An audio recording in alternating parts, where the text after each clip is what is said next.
of the site. We then transferred over to the Families Assistance Center, where we met with just a whole host of folks in a church, gathered supporters of the families and actually family members themselves who lost loved ones in this tragedy. We spoke with them and expressed our deep sorrow and the support that this community has. And let me just say, it was quite moving to be there with those families. Most importantly, to be there with the people in the community that are surrounding those families. There's counseling support for them, there's church support, there's community support. It's kind of what Tennesseans do. They surround themselves in the greatest of times of challenge. And as we all were reminded, and I said to them, this, as tragic as this is, the strong outpouring of the faith community there, the understanding that God is a redeemer and that he can take the most tragic situations in lives and turn them around. You felt that happening even in that room there today. We then went to the Joint Center, where all of the first responders, all the agencies that are on the ground today, and as you know, they're led by ATF, but TBI, the local sheriff's office, and by the way, ATF and TBI and the sheriff are here with me today for any questions that we might have for them. The Highway Patrol, the State Medical's office, 2 county sheriff's departments. There are agencies from across the country. I was reached out to on the day of the incident from the federal government, cabinet position levels, multiple governors across the country that reached out to me. So the nation has seen this tragedy, and they've been incredibly responsive. And what's all the way down to the local community, the response has been tremendous. It's an active situation, obviously very new. There's a lot of questions that have been yet unanswered, but the folks are here that can do that work, and that work will happen, will last for months in an effort to get the answers that people need for closure, for understanding, and just to make sure that there's a full awareness of what's taking place on this tragic spot in this beautiful community that is so hard to watch. Happy to take questions. Governor, during the tour, what was most striking to you? Well, in the helicopter tour, obviously the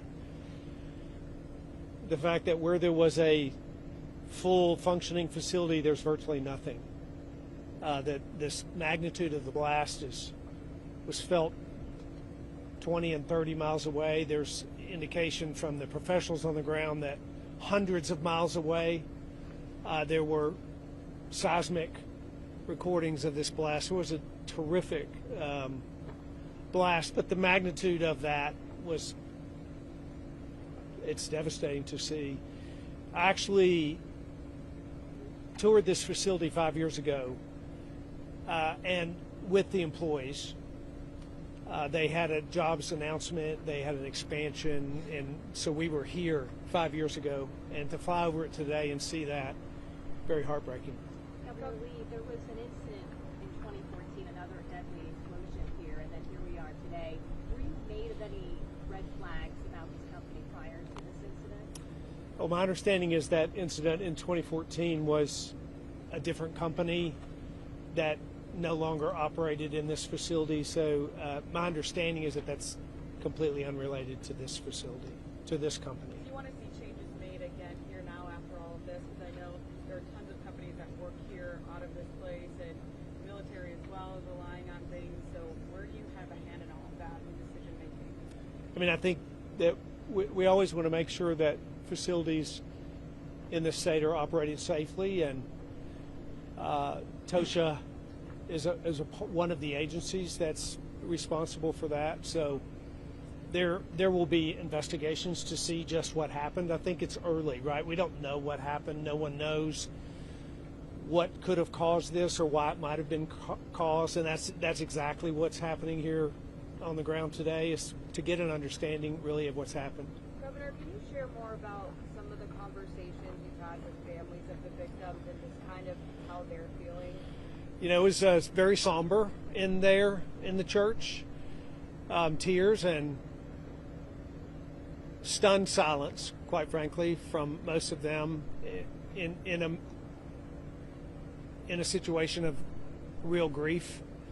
So primarily as an outreach to them of love and concern and care and prayer, and that was evident in the room, and professional support as well.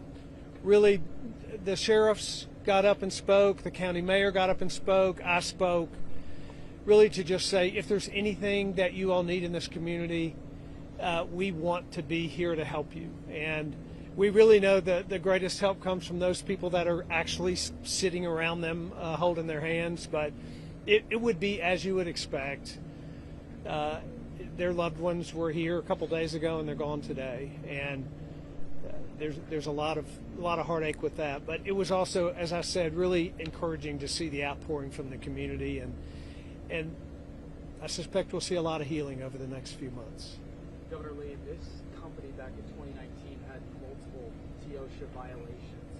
Multiple employees were victims to protect from chemical exposures. Is this something that OSHA may be looking into when it comes to, as this investigation furthers on, some sort of accountability that could happen to this company if they were found to be involved? Well, certainly the reports from 2019 are clear, and they're there as evidence. We know exactly what those reports were, and they're available, so we know what that was about. And I think that was resolved in that same year. There were actions taken and reports made there.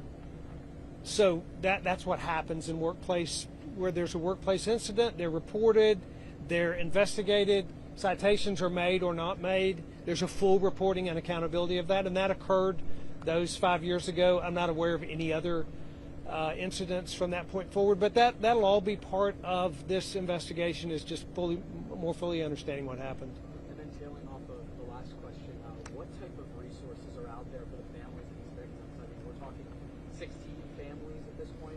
What kind of resources does the state have to offer to them, kind of in their time of need? Well, certainly we're trying to get answers for them. The state medical examiner will be working together with the TBI, the FBI, the ATF, as they're the lead in this investigation. Answers. That's what families will ultimately want, to get closure, and that will be provided in time. This is an enormous site that will have to be fully investigated, and that'll happen. But again, there's counseling resources that have already been made available to them, and the community is surrounding them. So I think, as I told the first responders and the agencies that were working in the operations center here, part of the healing that comes for families like this is when they see professional response on the ground that's trying to do the job that's supposed to be done in the aftermath of a tragedy like this. And they're certainly seeing that, so that's the greatest thing that we can do to help them. You said yourself the nation knows about this tragedy. You've heard from cabinet level people. For people all across the country, what can you tell them about this community, all of the neighboring towns and counties? You know, I don't live far from here, and grew up in this region here. Had a farm in this county. These are remarkable people. They're very resilient. They have been through tragedy. As you know, the Waverly floods in Humphreys County just a few years ago, where we had over 24 deaths in a tragic moment, frankly, just a couple of hours. They're not inexperienced with heartache and tragedy here. This community came together in that tragedy in remarkable ways, and have supported one another and recovered in a very strong fashion. It'll happen again here today. I saw it there in the church just a few minutes ago. But nevertheless, the loss is staggering. The losses are staggering, and quite frankly, to know that the world knows and to know that the nation is focused is a part of that sense of, you know, someone sees me and someone knows that this has happened to me. I think that's important. It doesn't solve the problem for them. It doesn't bring their loved one back. But to be heard and to be seen is a part of the healing process for every family. Governor, this might be a question for the sheriff, but where exactly does the investigation stand into how this happened? I'll let either one, any of these respond, but I'll just say broadly, there's a vast amount of work being done right now. The ATF will work for months if it takes. As one of the questions I asked them is, how long will this take? And what the response was, as long as it takes. That's how long it will take. We will work until there is no work left to be done to try and find the answers that need to be found. Right now, there's still a live scene. They're still investigating explosives that may be on the site that need to be detonated, that need to be recovered. So that is happening. At the same time, there's an investigation into, trying to identify victims themselves, and then there will be an investigation into the cause of what actually happened. But first, to kind of secure the scene from a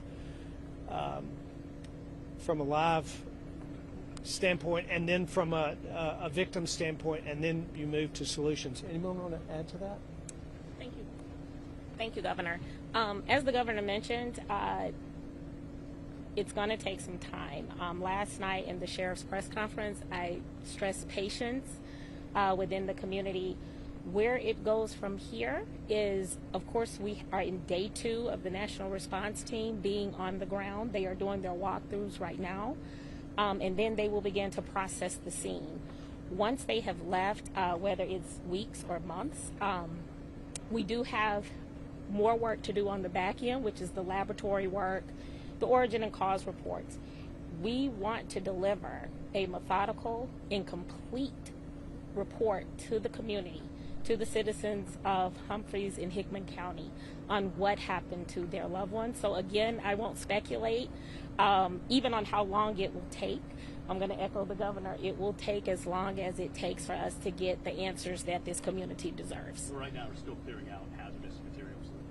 Right now, we are doing day 2 of processing the scene. Yes. And what type of explosive devices were present during the explosion? I won't speak to that at this moment because, again, I do not want to give out information that has not been verified. As I said last night, any information that we give to the community, which includes the nation, Governor, we want to be 100% spot on. So I will not speculate to that. When do you think that we can get a little bit closer? When I say that, I mean even with a long-distance camera, even with some type of drone, we don't physically have to be there, but just to be able to show people what that looks like. And I'm not trying to be disrespectful to the fact that there are, different things that people are going to see there that are not what people should be looking at, especially the family members. I just want an idea of when we can actually visualize this. I will say it will be provided to you at a time that is sufficient. ATF has fabulous public information officers that are working with the sheriff's offices, that are working with even the Tennessee Bureau of Investigation. So that information will be given to the public when it can be. Yes.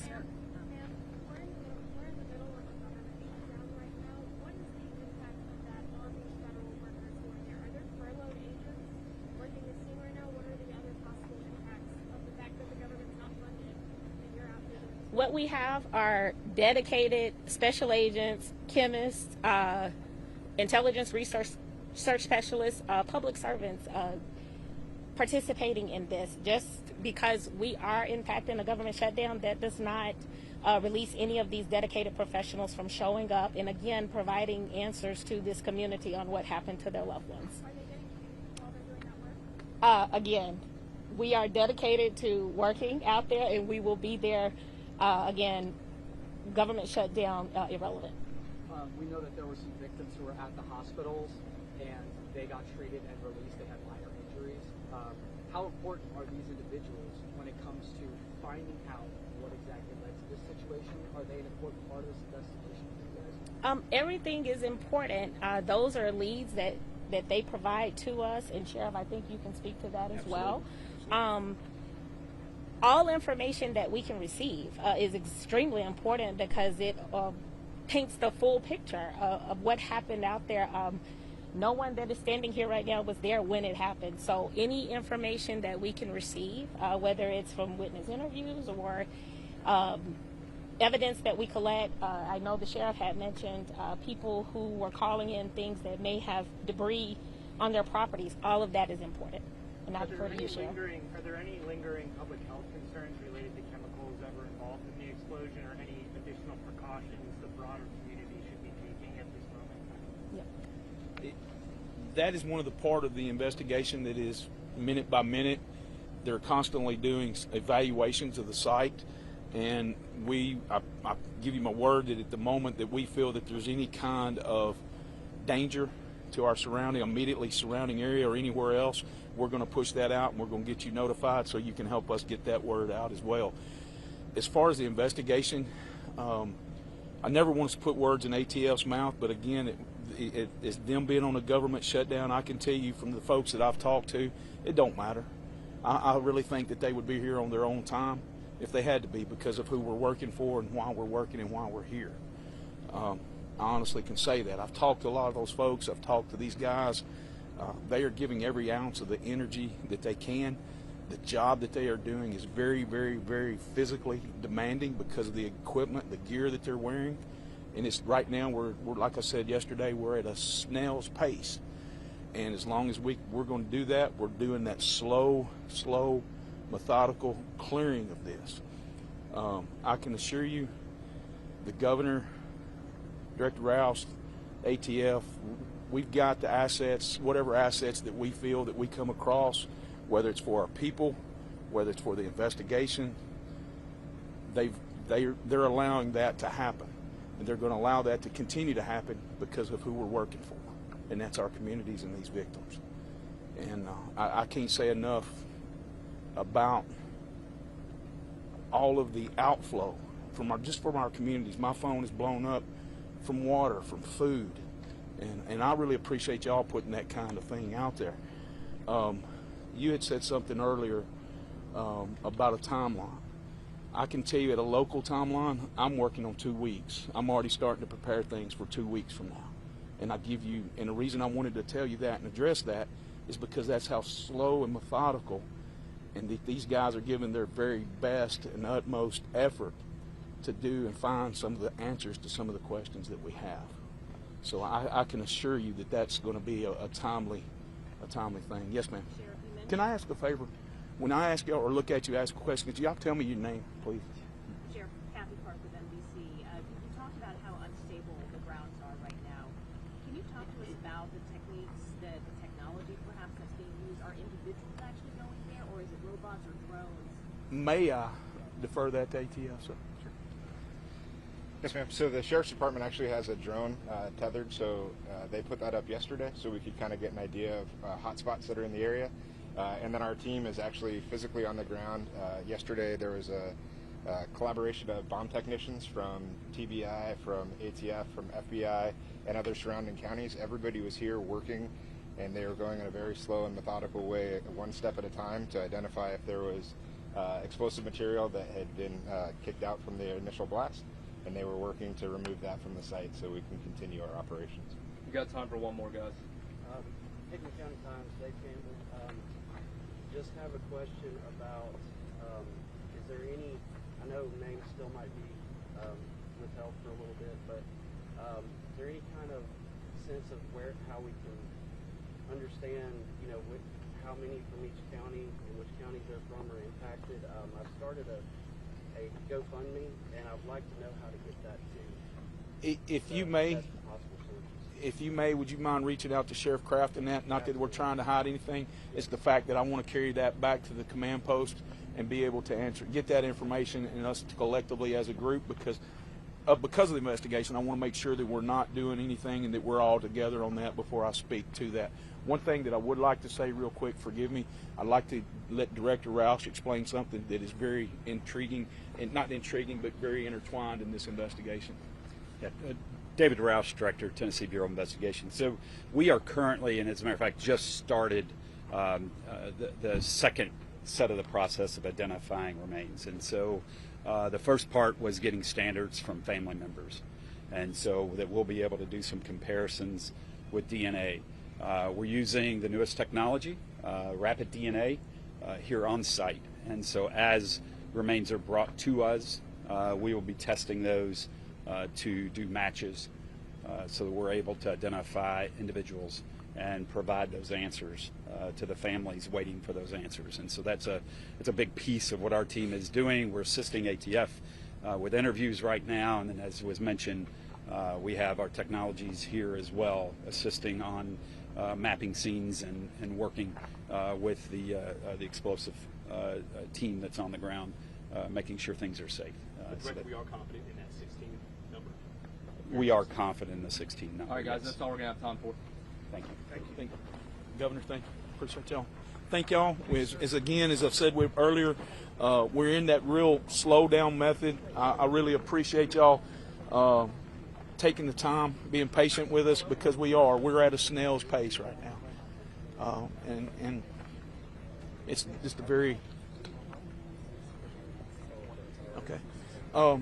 One of the things that I also would like to do is take just a moment. Could I get him to come over? Could get you to come on. Sheriff, can I get you to come back up for just a moment, please? We're going to continue to do things. You ask about things for our families.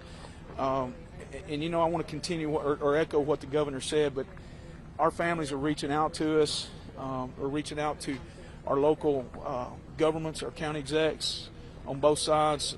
This is County Exec Pagreba from Humphreys County, Mike Pagreba.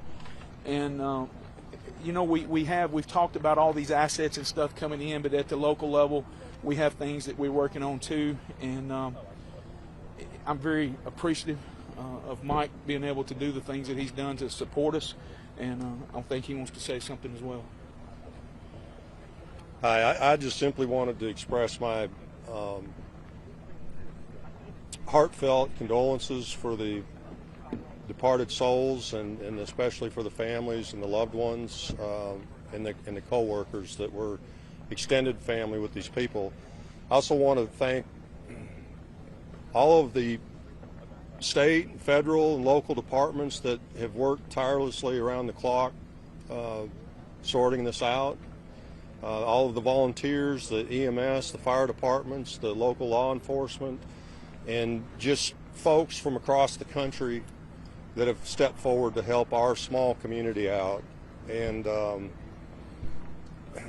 with tragedy, there are blessings as well, and I think one of the blessings in this tragedy, like others, is it brings community together, and it helps people turn their face towards God, and we've got people, not just this community, but nationwide, that are holding us in their prayers and lifting us up. And so we're very appreciative of all of that. Thank you. Sheriff, you want to say something? We're going to continue. I promise you, we're going to continue to give you the very best information that we can. We're at a snail's pace, as I said earlier. So with that said, we're probably going to stay on the afternoon release.